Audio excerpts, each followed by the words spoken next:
Good morning everyone. So, in this video, we're going to be going over the Hilux, making sure everything is up to scratch because we want to keep this thing in tip-top shape. So the Hilux has probably been around for about 5,000 kilometres since we've done the last sort of health check-up on this thing. And it's been going very well. But as you can see, we're missing an aerial and there's a couple other little things that we need sort of fixing up. So that's what we're going to focus on today. So if you guys are interested in seeing how I prepare the Hilux for our next trip and how I prepare it after a trip, hang around because this might be the video for you. And without any further ado, let's get cracking into it. Wake up in the morning, it's a brand new day. Need to grab those keys and fire away. Hit that ignition, turbo whistle, and head down the track and don't look back. This is way off-road adventures. Welcome to 4x4x4. So, sometimes I park the Hilux out the backyard when it's not being used. You know, it gets the sun for the solar, which we'll get into in a minute, and various other reasons why. But in this situation, she had a fight with the clothesline, which is no good, and it's broke my aerial. Luckily, I have a spare, so our first job is to simply screw this on. We'll get there.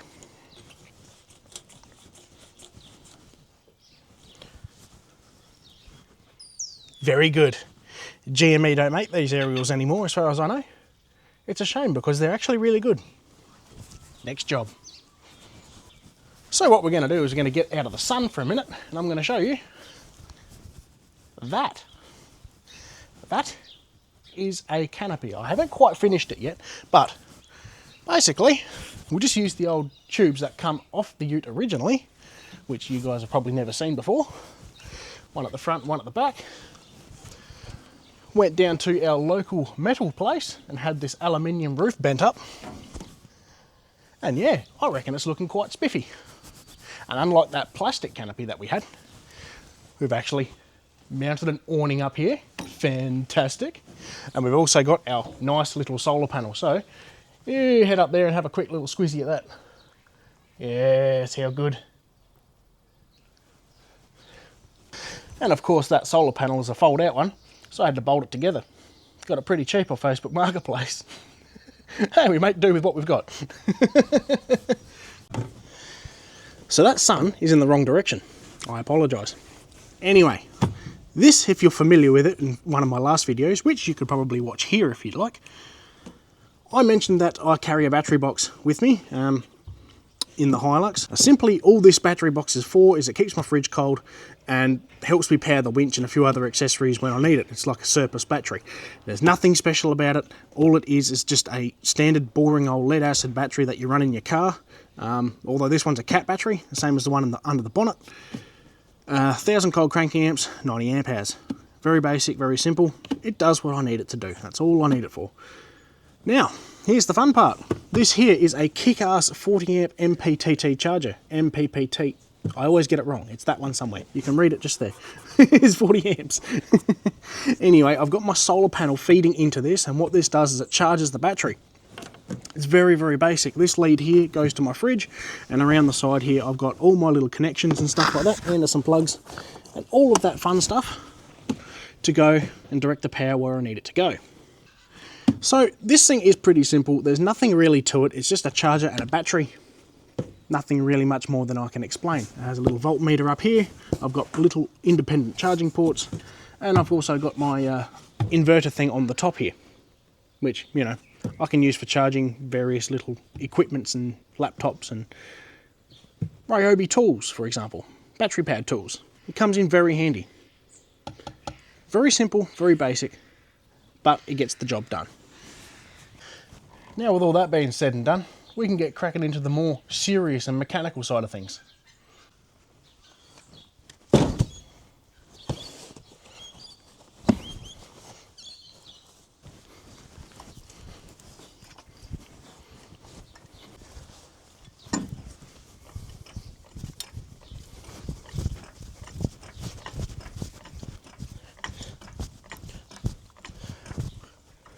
Okay, here's the fun part. Yes, the jack is holding the vehicle up. I don't have any stands under it, but we're not going to be here for very long. We're only working on the outside. Anywho, what we're doing here is we're just checking the bearing play in the wheel. Now, if you're not familiar with Hilux stuff, essentially what it has is just a big flat ball bearing pressed onto an axle, and that axle obviously slips into the diff. Now, that bearing shouldn't really have any play in it. And what can happen is that, you know, when your bearing starts having a little bit of play, it breaks a seal, and then they leak. So that is always fun. So we've done an awful lot of kilometres on these bearings, and since I changed them, probably going at least a good 4 years ago now. So I thought it'd be a good opportunity right now just to jack it up, and I'll show you how to check the bearing play. Okay, this is just a very easy, simple exercise. What we're going to do is we're going to have one hand at the top here, one hand at the bottom here, and we're just going to move it in and out and check for any play. So, one hand at the top, one hand at the bottom, and we're just going to do that. Do you hear that?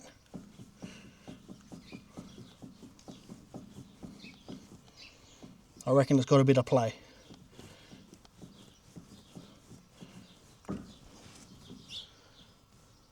It is very minor, but I reckon it's got play.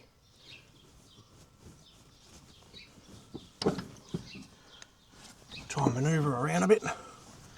Oh, I can't because it's in gear. There we go. Now, it is very minor, but it is worn out. Or it is wearing. So it looks like I'm going to have to book in for another set of bearings, because this one probably wouldn't be far from failing. So this bearing is starting to fail. Of course, they're a roller bearing and they're not tapered or anything like that, so there's no adjustment on them. So when they start to fail, you've got to look at replacing them. So I'm going to have to order a set of rear bearings for this thing, pull the axles out at some stage, and press on some new bearings. They've done a fair bit of work, so I'm not surprised. But we can't be travelling all over Australia like that now, can we? Preventative maintenance is the key, ladies and gentlemen. Even though she's got a little bit of life left in her, it's still something that we're going to have to look at in the near future. Very good.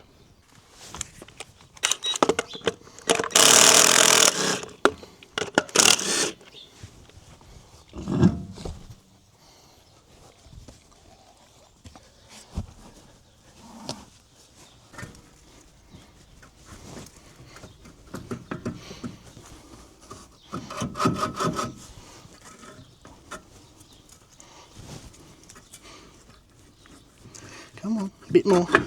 There we go. Off we hop. Cool. Now these, of course, are your drum brakes. In here you've got two shoes, or two pads, one here and one here. And it's always very important to make sure that they're nice and thick and they're working properly, considering that they stop this heavy vehicle. When, you know, she's fully loaded up with camping gear, it's around about 2.5 tonne, perhaps a little bit more. But yes, it's always very important to make sure that your brakes are working, especially if you're planning to do any mountainous trips. So basically, if you're not very familiar with drum brakes, you've got a pad here and a pad on the opposite side. And when you put your foot on the brake, what happens is that those two pads spread open and they force themselves up against this drum, like so. You can see where it's been running. Now this drum here, she's not too bad.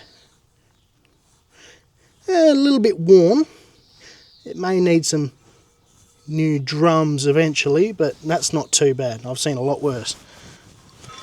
One of the things to make sure when you're dealing with this sort of stuff is see all that caked up stuff in here, all that brake dust and stuff and sand and everything else.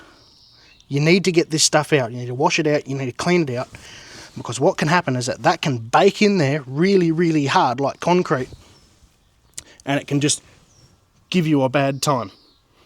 Wear your brakes out and all that sort of stuff. So you don't want that. So I'm going to get in here and clean this out very quickly with a rag or something, and we're going to fit it back together. But before we do that, and yes, I know this is unsafe because the only thing holding the car up's the jack, but we're not going to be here for long. Right, a good little tip while you have your drum brakes and everything off. So I've got some emery paper here, and what we're going to do is we're just going to wrap that around here and give her just a bit of a scuff. Doesn't have to be too much, just a bit of a quick light scuffing. That'll take the shine off the pads and give it a little bit more braking pressure. And there we go. Simple as that. After a bit of clean up with brake cleaner, they should come up like new. You can see the difference. That's all sort of shiny and yeah, coated in stuff. And this side is now scuffed up, ready for the next round. Of course I've got to clean it, but that's essentially how these things work. So I'm going to get to cleaning everything else here with a bit of brake cleaner, and I can do the other side and that should be good to go. Look at the difference in that. What, new pads now? Yeah. Give it a quick dose of this and let it dry.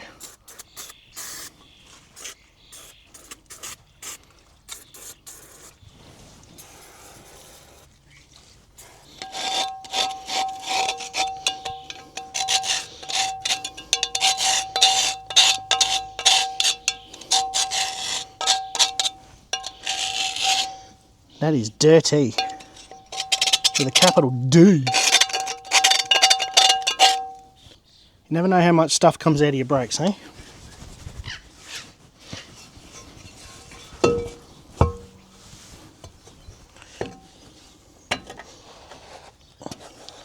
Almost looks a bit oily in there.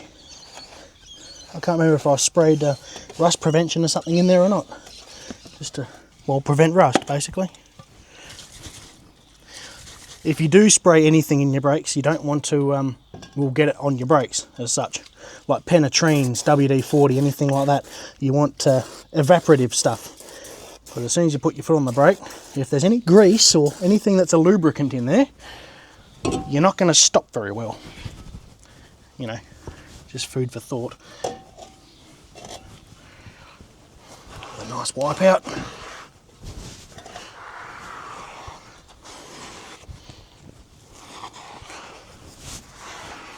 There we go, like brand new. And if you're feeling pretty spiffy, you can take your emery paper and just do your drum a little bit as well. That will also scuff it up quite nicely.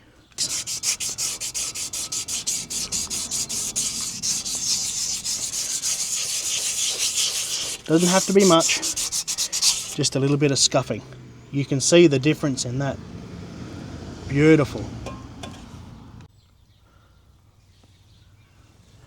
There you go, ladies and gentlemen. Simple as that. Doesn't take very long, and it's excellent preventative maintenance for your next adventure. Now, if you're thinking about taking this sort of stuff to a mechanic and asking them to do it, you probably got a fat chance. All they're going to do is replace everything and charge you a big buck for doing it. So, if you're prepared and you can do it yourself at home, which it doesn't really require much, then I highly suggest that you do it. It's one of those things that keeps you safe. It's one of those things that keeps your four-wheel drive in tip-top condition. Okay, and just like that, we can stick her back on. Easy peasy, lemon squeezy.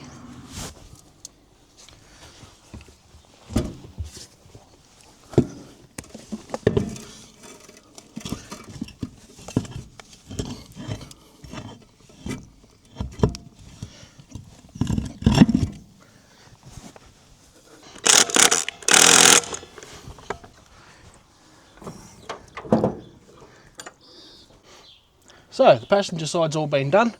Now it's time to do the driver's side. So to do exactly the same as what we've done before, only on the other side. Same rules apply, nothing special. Top and bottom, give them a wiggle. No play. This one is still good, which is fantastic. Right, now we go ahead and take the wheel off.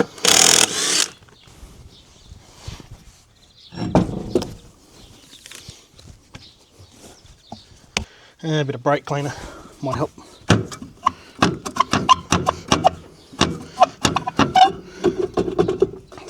There we go. This side's not too bad. Got a bit of dust in there. But that's it. These pads are very dusty.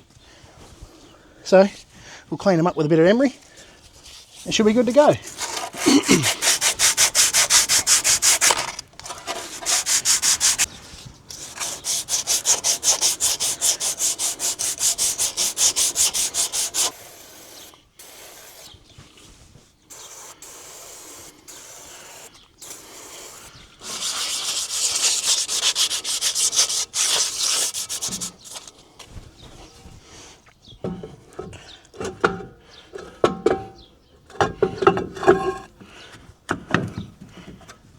Oh, come on now.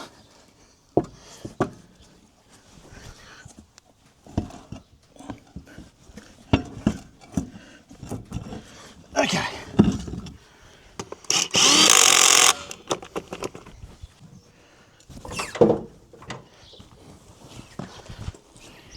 So, the final results, now that everything's all back together on the back end. Don't forget to tighten up your wheel nut bolts with a either a torque wrench or a breaker bar. Just make sure that they're tight. Don't trust rattle guns. Now the verdict. The brakes are still good. The left hand side was a little bit dirty, so we cleaned and basically sharpened them up a little bit, made them all spiffy, like brand new again. Plenty of meat on the pads, so the back end's good to go. The left hand side is nearly due for a bearing, so I'm going to have to order some in case it fails or gets close to failing. And you can tell that by a leak in the oil seal, and that'll drip over your tyre and all that sort of stuff, so it gives you a fair bit of warning. I've had it happen before, trust me. So now what we're going to do is we're going to rotate the old girl around, and we're basically going to do exactly the same to the front end.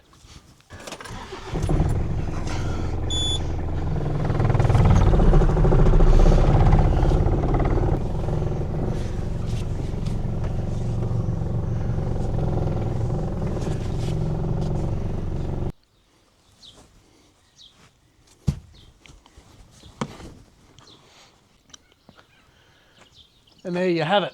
The front end of Luxy is now jacked up with that massive big Titan jack, a 3-tonner. That thing's pretty good, you know. Big plastic wheel stops it from sinking into the dirt. Not too bad, and this is a pretty good test for it too, I reckon. It's not a patrol or anything like that, but I still reckon it's a pretty good test.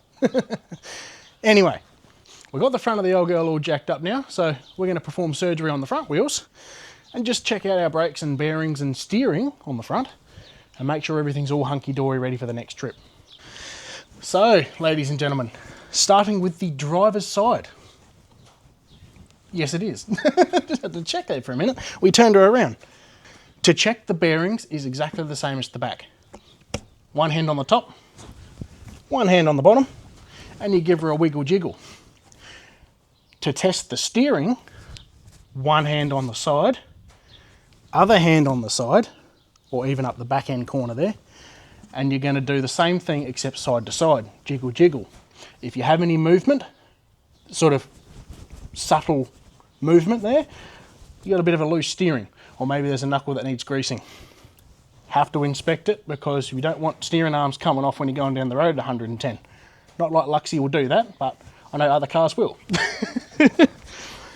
Alrighty, then after that, we'll pull the wheel off, check the brakes. Okay, same. First we're going to check our bearing, top to bottom. That's got play in it. Actually a fair bit of play in it.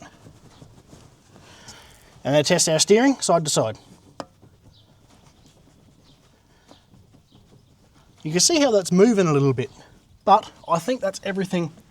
Yeah, my tie rod up here and the pitman arm on the steering is moving as well. So when I move my wheel like that, you can actually see my pitman arm and everything moving nice and tight up there. That means everything's looking good, and there's no movement in the steering as such.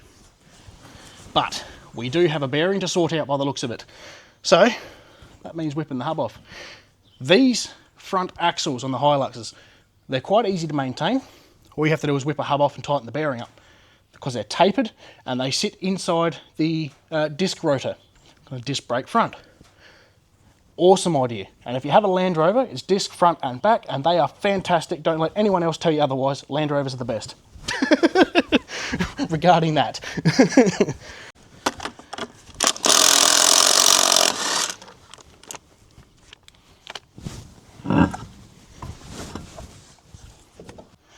This right here, ladies and gentlemen, is what you call a disc rotor. And nothing special. You find them on just about every car nowadays. As you can probably tell, mine's seen better days. All these little fins in here are rusty and corroded and full of junk. And if we run our fingers along the edge here, they're not too bad, but they definitely could use a little bit of replacing, I'd reckon. But that's not why we're here. Disc brake rotors, no matter what size or brand they are, they're all going to rust like that, especially when you're doing a lot of coastal driving. So I'm not particularly worried. Braking in the Hilux is probably as good as it's ever going to be. And until it fails, then I have no reason to worry. What we do have to reason with, though, are the brake pads. So let's duck in and have a quick look at those. Oakley dokley. Here's your brake pads. Simply to check them, all you need to do is look down in here. Nice open caliper. There's your disc rotor in the middle. If I turn that, you can see she's moving. Beautiful. Right, your pads are here, and pad is here. They are looking rather meaty, and they're looking quite nice. The slides and everything could do with a bit of a grease, but they are working. She's not grinding, and everything's all good. So I'm not going to touch it. I'm going to leave good alone. Everything's good. However, what I can do, in the spirit of things, is just give her a bit of a quick clean, just to get some gunk off it. There you go. That's all she needs. Now, while you're under the vehicle here, and with the tyre and everything off, cast your peepers all over the steering, and just make sure nothing's obviously sticking out or anything's moving where it shouldn't. But I think everything's looking pretty good. I can't see any wear and tear anywhere. I can't see any rubbing on the pitman arm down here. Now, this Hilux is fitted with a drop drag link. And they have a very bad issue of rubbing on this U-bolt. And as you can see here, I've taken to this U-bolt with a grinder at some stage just to kind of flatten him out. Now, you can buy U-bolts in flat, flat U-bolts for this particular reason, and various other things, I suppose. But since I have changed my pitman arm, or drag link, because this is actually called a drop drag link, since I've changed that to a drop rather than the straight through, I haven't had any issues. So, do I say it's a worthy upgrade? Absolutely. And of course, check all my shocker rubbers and everything else, and just a general look, wear and tear, general inspection, if you like. Make sure everything's all hunky-dory. 5,000 kilometres is a lot of time to stand on one leg. Righto, ladies and gentlemen, bearing time. This here is a pretty easy sort of a job. I'll whack them off. Whack him, whack him, whack him, whack him. They don't have to be 110 pound brake and strain, except for that one, apparently. Pull him all off. Now, what can be useful sometimes is to grab your punch and your hammer and just make a nice neat little mark there, and that'll go across the top of your hub along there, so when you pull it apart you know exactly where it goes back together. That way there's no guesswork on whether your hub works. Also, if you're pulling this apart to grease your hub, nice and gently, careful when you do it as well. There's also a paper gasket in behind here. You do not want to tear that. Now, see that grease? That's all you need. Just a smear, keeps everything lubricated and everything healthy. You don't want to pack these up too full of grease, otherwise they won't work properly. What we're going to do is loosen all of these bolts. I could probably use my rattle gun for this, but I wouldn't tighten these with the rattle gun. Just loosen them off. You do everything by hand. In here, we have a circlip inside the hub. What we're going to do, I don't know whether you can see that or not, but you can see it turning. So, simply all we're going to need to do is put a pair of these in here, open him up, and take him out. As simple as that. Make sure you drop it down here so you can't lose it. Now, on the outside of these hubs, you generally have a nut, a washer, and in behind there is a little cone washer. Now, these things can be very pesky to get out of here. So, a little trick to get them out is to grab your hammer and just gently tap around the edge of the hub. Like that. Spin it around. And just keep doing that.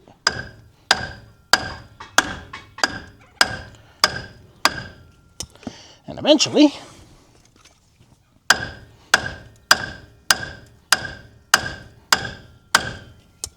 and again. There we go, look at that. Eventually they break free. Now in behind this little hub here, we should also have a gasket. A nice paper gasket. So if we give it a jiggle, very gently, oh yeah, gently, off she comes, very gently. Now, yes, very nice. Looks like all that gasket's torn. It's not overly bad, but we do have some missing bits here and here. I might have to find some sealant at some point, or a new gasket, or both, and redo that. So with the hub removed, we can now see what our bearings are looking like. I know it's probably hard to see with all the grease, but I'll try and explain it as best as I can. This here is a nut on the front. Of course, yes, sorry about the grease. That means she's nice and healthy. So these bearings are tapered, so this allows for adjustment, which is fantastic. So we can adjust this up a little bit. In behind this nut here, there is a washer. I don't know whether you can see that or not, but you see that little tab just in there? If I grab my screwdriver, I could probably point it out a bit better to you. Right there. There's a little tab, a little star washer, and they got little tabs around here everywhere. There's one there. There's another one there.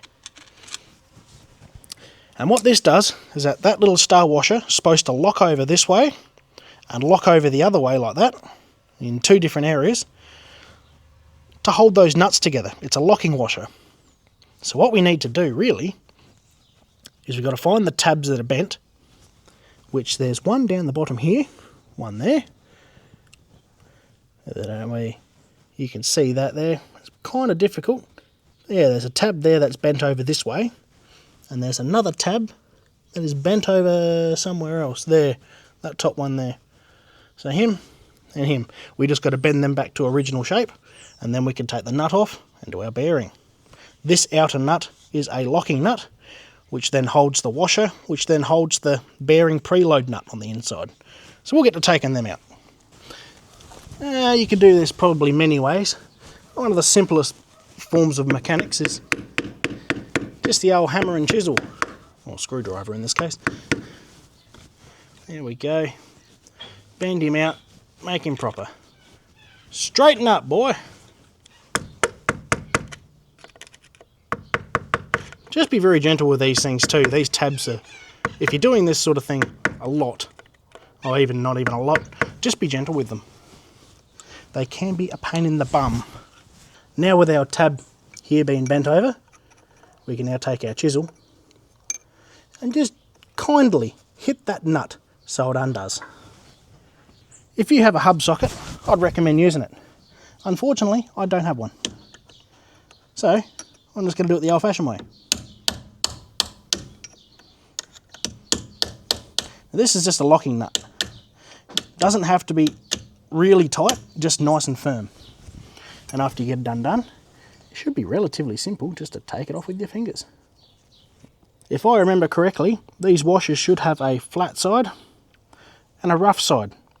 So when you go put them back on, make sure your flat side is towards the bearing. Our next step is our little friend, the flat washer. If I take him out, I can show you what I'm talking about. There he is. That's how he works. See how this top tab's bent over? That's what was holding that second nut. And this tab here was bent the opposite way, holding the lock nut. Very simple idea, very effective. Now that we've taken these two doohickeys off, this gains us access to our preload nut, which this guy tightens the bearing. So all we're going to have to do is fling that around a little way and just tighten him up just a smidgen. We don't want to go too much, we don't want to make it too tight, but we will just a smidgen. And the best way I can show you to do that is the old chisel technique. Whack him in there and just give him a couple of little turns. Like so. That should be nice and preloaded. How good. So really I've probably only done this bearing up about a quarter of a turn. It wasn't much at all, but that's all it needs just to take that preload off.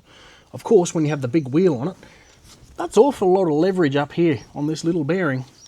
So, you know, just play it safe, little notches at a time. You don't need to overload this thing. The best part about this is that you don't have to pull the wheel off to do it. You can do it with the wheel on.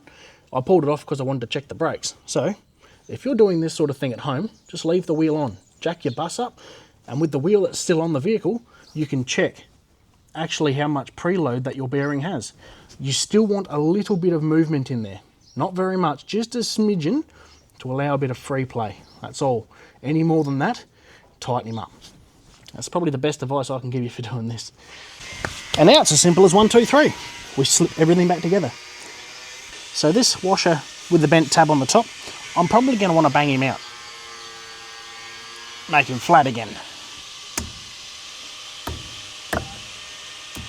That didn't really go to plan, but it'll work in a minute. Turn him over. There you go. Rough enough is good enough. Now it's got a little keyway just here. You want to line that up with your shaft and then just stick him in. Ta-da! Now, because we rotated the bearing, obviously these tabs aren't going to line up with the flat part of that nut. So we're going to have to select the correct tab to bend over.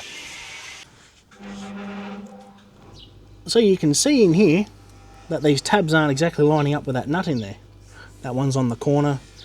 That one there looks like our best bet. He's on the flat surface of the nut. You can get away with that one. And you can't really get away with that one. I mean, he's on the corner. You can use it if you wanted to, but it's probably not the best.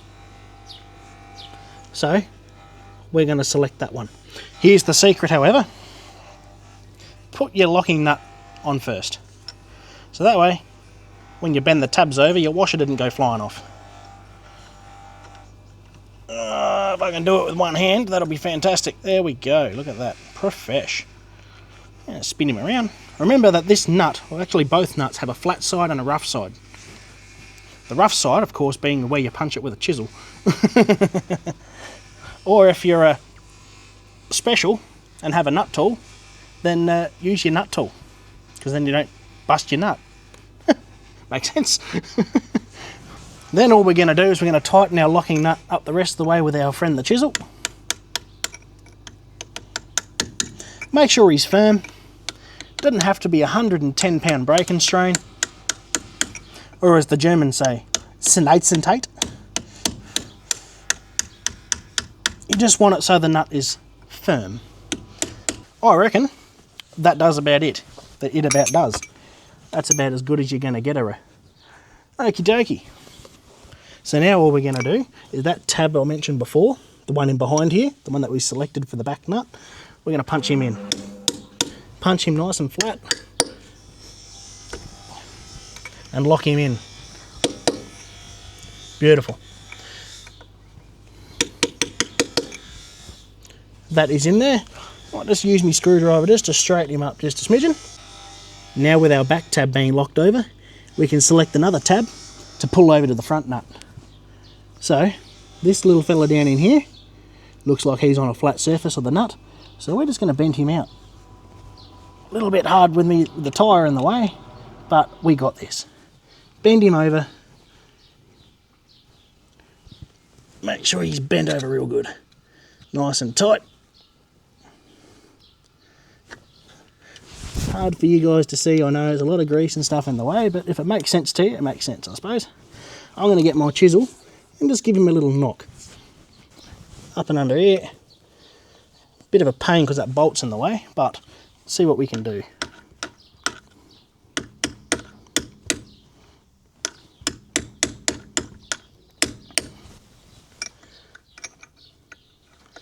I'll get him up like that.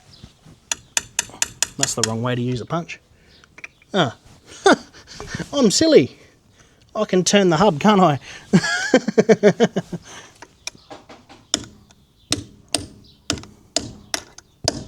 Make sure he's seated properly. She's in, she's all locked up, all nice and pretty. And now we get our hub. Now this thing has little guiding holes. One there, little dowels. Line them up with your hub. One there, and one there. I've lost it already, there we go. And just slip him on. Now we can put our snap ring back in. This little doohickey. And we can do our bolts up nice and tight. Or any other way you'd like to do it. It doesn't really matter which way you do it. You can put your bolts in first if you want. Sometimes that axle likes to push itself in. So if we get our snap ring just sitting on the end of it, like so, we can jam our screwdriver in the hole, pull the axle out a bit, and then kind of work hand in hand to push the thing on. Which, I'm going to use a punch for this. Push the snap ring on, and you should hear it click. 1, 2, there she is, seated on perfectly. Other way to check that your snap ring's on correctly, just get your screwdriver and just go, just move it around like that. You can see it moving, that means she's in the groove. The Emperor's groove. Okay, so these little cone washer things here, you can put a smear of grease around them. Just a smear, not too much.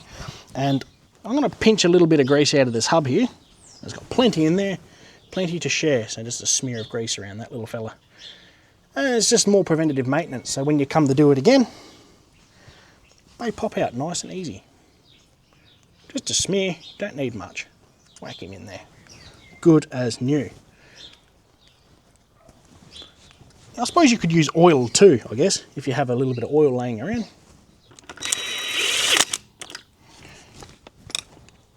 Then we check them. Always check them by hand.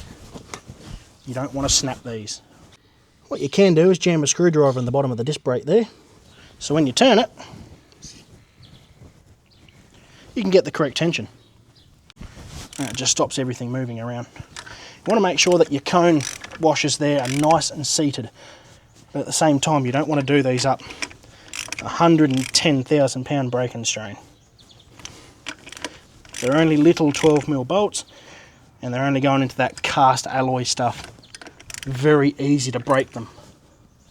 And if memory serves me correctly, I think if you're doing this on a Land Cruiser, they have issues with shearing the bolts off, particularly on the rear floating axle. So if you have a Land Cruiser, be careful. All we need to do now is check our hub engagement to make sure everything's all 100%. Turn it to lock, turn it to unlock. Make sure that all's nice and free and there's no obstructions there. Leave it on lock, turn your hub, and she should go click. Now, it's hard for me to do with one hand, but you see that tail shaft move? That means our hub's locked in. Unlock her. Oh. Nice and free. Tail shaft not moving. So, that all works 110%. And just like that, ladies and gentlemen, that's how you tighten a bearing. Very simple, very easy to do, and it's a great preventative maintenance measure. So now what we're going to do, oh, it's a bug. Mr. Slater Beetle. Now what we're going to do now is put the tyre back on, recheck our bearing plate. If you do this with the tyre on, you don't need to do that, of course. Because I've got the tyre off, I just want to double check. And we should be all good to go. That's all it takes. So we're going to do that. And then I'm probably going to end up doing the other side as well, making sure that bearing is all nice and tight. Now that she's all back together, just give her a quick check. Spin it, make sure she's all nice and free, which it is. And you do your bearing. It may be just a smidgen too tight. There's not really much free play in there. So I could have backed it off just a smidgen, but I reckon that's pretty good. I'm not going to touch it, and I'm certainly not going to pull it apart again. It'll wear itself in. I'm happy with that. So we'll come over to the passenger side again. And we're just going to check the bearing here. Give her a bit of a wiggle jiggle. Oh, I don't even need two hands for this. I can tell it's loose.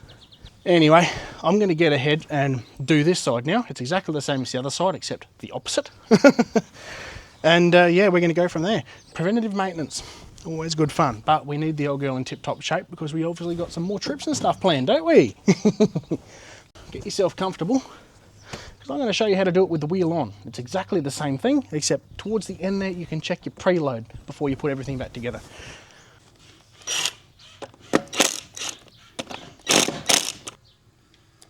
Got it. Hub won't come off without taking the circlip off. There we go. Now the hub. Beautiful.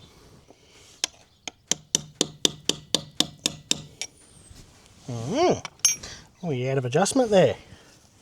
Now, of course, when you're doing your bearings like this with your tyre still on the vehicle, you can obviously check your bearing, or you can set your preload while everything's on the vehicle, which is fantastic. All I've done is I've taken off the hub, done exactly the same as what we've done with the other side. Only thing is I left the tyre on here, and so now I can spin it and check my bearing preload.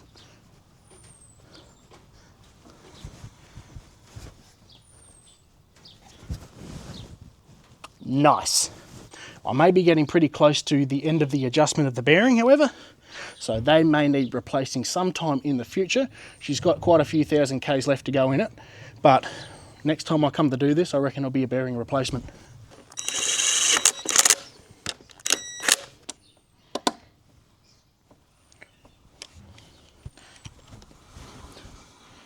Cool bananas.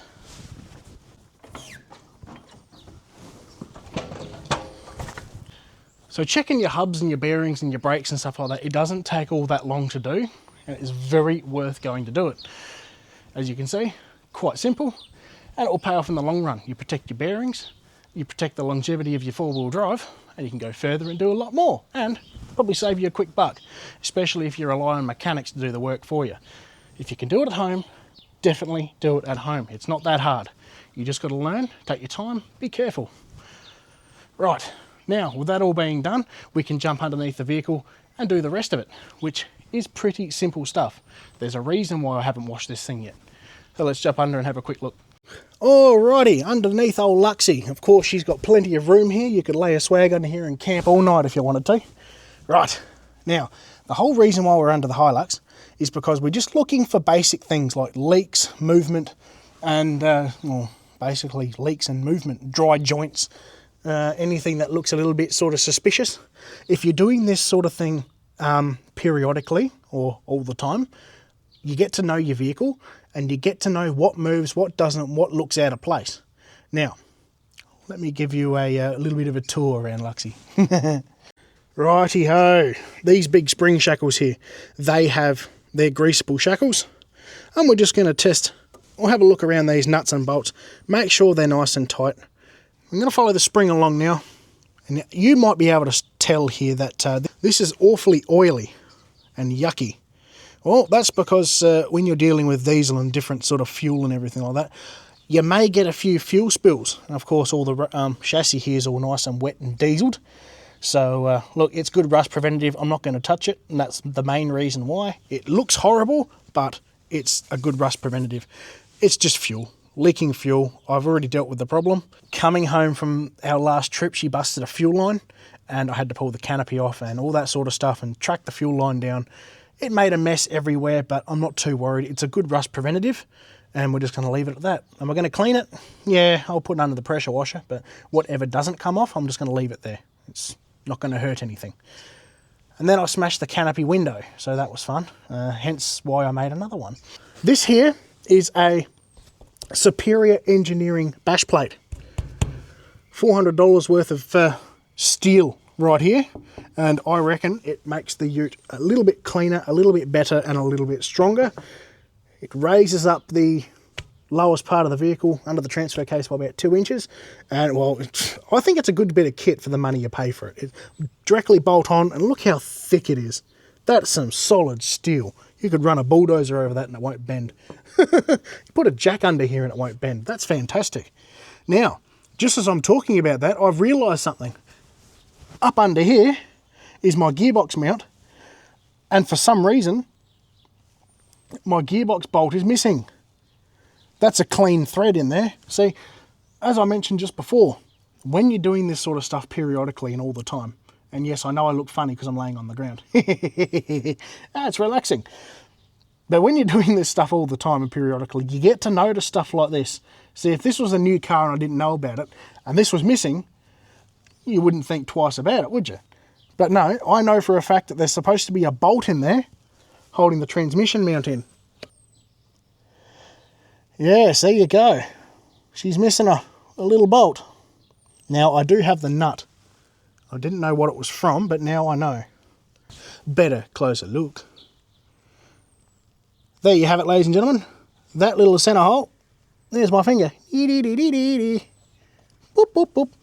Yeah, so obviously it's missing some sort of bolt. I'm pretty sure I have a spare one of these at home, so I might be able to pinch the bolt out of it if I can't find it. This is exactly why we check things. You see things that are missing like that, you got to replace them. Ah, well, at least we know. At least we're not heading off across the country and we're missing a bolt. Okay, lock that in the old memory banks and we'll get back to him. Moving on. Check your swivel hubs, ladies and gentlemen. You want to make sure a little bit of grease around them like that is nice and fine. These are just felts and seals. There's nothing important about them, nothing special about them.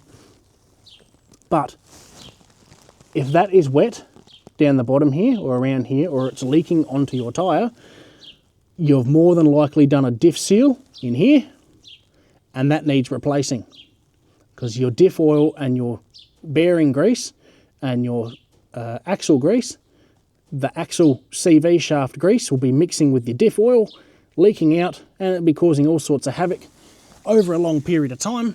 With that being worn, your grease can end up in your diff, in your pinion, and cause all sorts of drama. Obviously, diffs don't like running in grease. Same with the opposite side. Just make sure she's all nice and dry. A little bit of grease is fine, that's good. Lubricated. You know, got to have your lubricated balls, don't we?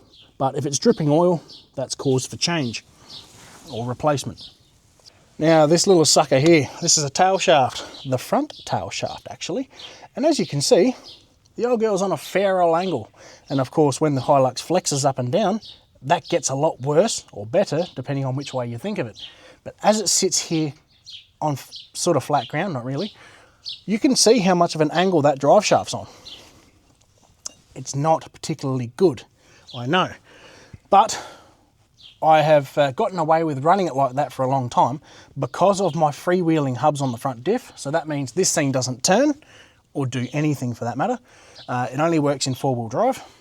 Secondly, I keep this thing greased all the time. I'm under here greasing this, greasing my shackles, that one. Front, back, all my steering gets greased, everything gets greased. Everything that has a nipple on it has grease.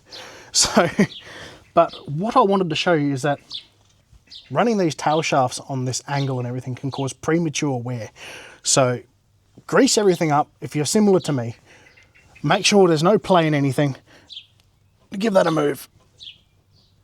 There is a little bit of play there, but since I have done this the last time, it hasn't become worse. So I'm going to mark that off as okay. Everything is good. Checking my exhaust, that's typical. It's rubbing on the shackle bolt. That's normal. I don't know if you guys have noticed in some of my videos, this thing rattles. That's because my exhaust hits on the shackle bolt. How fun. Now, I don't exactly have a grease gun on me at the moment, so I'm not going to do it just yet. I'll probably do it a little bit later on. But it's very important that you come up and grease everything. Everything that's got a grease nipple, make sure it's got grease in it. As you can see, that joint up there right next to the exhaust gets quite warm. And you can tell it's quite dry. The grease has gone sort of hard and yucky. So we're going to make sure that these are all nice and greased up. That's obviously your shackle for your spring, again with the bottom. And if you do a lot of beach driving like me, it always pays to keep everything lubricated and greased up, because sand and everything always gets in everything. Salt, and it's awful stuff for everything, even your brakes. It'll wear it out. It's like sandpaper. So periodically checking your four-wheel drive, particularly if you live next to the coast or do a lot of four-wheel driving or anything like that, near water or whatever, always a good thing. We've already found a missing gearbox bolt, so that just goes to show. Moving on to the back, I'm just going to give her a quick little jiggle. Now, obviously it's in gear, it's not going to move very much, this tail shaft, but you can tell that these joints are dry. I greased these probably, about 5,000 Ks ago, and they're already looking quite dry. It just goes to show, if you do a lot of off-roading and stuff, just make sure everything's greased up and looked after. That's what we want to do. Centre bearing, I replaced that not so long ago, so she should be fine. You can't service them, so if it's something wrong with it, you've got to replace it. Sucks. Righto, you can tell my slip shaft here, that's dry, needs a grease. Everything needs grease. Look after your four-wheel drives, guys, and they'll look after you. Just going to have a quick little look at our tail shaft bolts here. Make sure nothing's spinning or loose or anything. Obviously, I've been under here mucking around with a lot of stuff. Now, spin around, have a look. Here again, this is where I had the fuel trouble. Obviously, everything is covered in lovely, yucky oil and makes it look absolutely horrible. That would explain why my wheel had oil in the hub, probably. But yes, everything here is caked in a fine layer of oil. Not very nice, but it is a good rust preventative, so I'm going to leave it there. Whatever gets washed off with the pressure washer can go away. Whatever stays and remains can stay there. It's not a show pony, it's a four-wheel drive, and I like it not rusting. Up here is my air compressor tank. I'm just going to visually inspect it, make sure there's no cracks or anything in the fittings. It looks pretty good. I only just used it the other day, so I'm pretty sure that's fine. I don't need to touch that. It's pretty good. Obviously, with your differentials and stuff as well, you're going to check around here. You see a little bit of dampness just on the bottom here. I'm not too concerned about that. It's not actually leaking any sort of oil or anything like that as of yet. But if you do see dampness or little bits of puddle of oil or anything like that under here, under your pinion, it's probably your seal. You're going to want to replace it. Also, another thing you can do is, well, take your vehicle out of gear for a start and just give it a good old-fashioned jiggle. But we can't do that because it's in gear. And of course, it's not leaking. I've replaced this seal not that long ago, so it should be okay still. All well and good. Well, just like the front of the Hilux, we're going to check out our U-bolts. Now, these U-bolts here, if you don't know, they hold the spring and everything together onto your diff, and it makes a world of difference. See what I did there? Now, if these bolts start to loosen off and move, they can cause all sorts of dramas. If not broken bolts, moving diffs, and things coming out of alignment, your steering and your handling will be absolutely shocking, particularly on the front. Now, the reason why I'm telling you this is because corrugations and everything loosen up your U-bolts and all this sort of stuff. And sometimes you just can't tell whether they're tight or loose or rounded off or however you like to play it.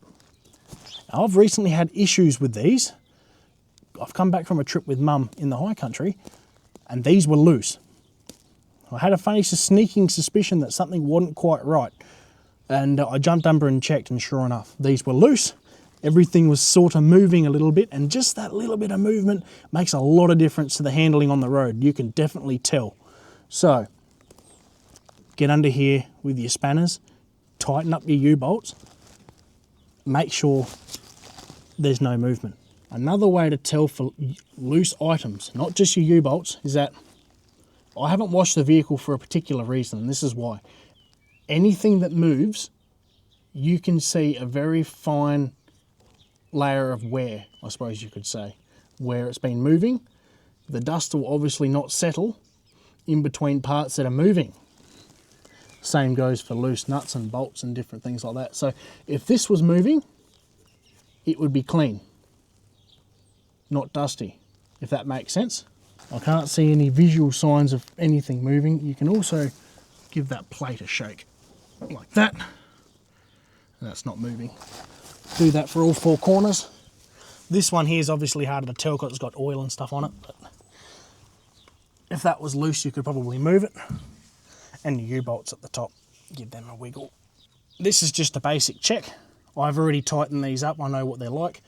But for anyone else that wants to do it, grab a spanner, chuck them on your U-bolts, make sure that they're nice and tight. That also goes for the front diff as well. Anything that you do on the back, you can generally do on the front. If an older four-wheel drive like this, you've got lots of grease points and lots of places to maintain. So with that all being said, I'm going to grab the grease gun. Not now, I have to do it later because I don't have one with me. We've done our bearings, we've checked our brakes, checked everything for movement, all the joints and everything. We found out that the gearbox has actually missing a bolt. So that is not ideal. Kind of convenient that I found this nut in the driveway this morning. So that's where she belongs. It's always good to have second-hand parts. Don't just throw your stuff away, ladies and gentlemen. Keep them around for a while. You never know what's going to happen. But with all that being said and done, Luxie, I'm very happy to inform everyone that she's all ready to go. I have serviced it. We all know how to check our oil and stuff like that. Check your fluids, make sure everything's all good to go. Yeah, I've just serviced this thing, so I know it's all good. And I do believe that will be the end of the video. So if you guys have enjoyed this little snippet of content, please like and subscribe. Jump over to Just Cozy and check out some merch. And please, if you want to support the channel directly, buymeacoffee.com.au. If you want to see a further in-depth review of the Hilux, please check out this video here. And we'll keep it short, sharp and sweet. All the links and everything that you guys want to know about are all down in the description. Thank you guys for watching. See you next time. Goodbye for now, not forever. Ta-ta.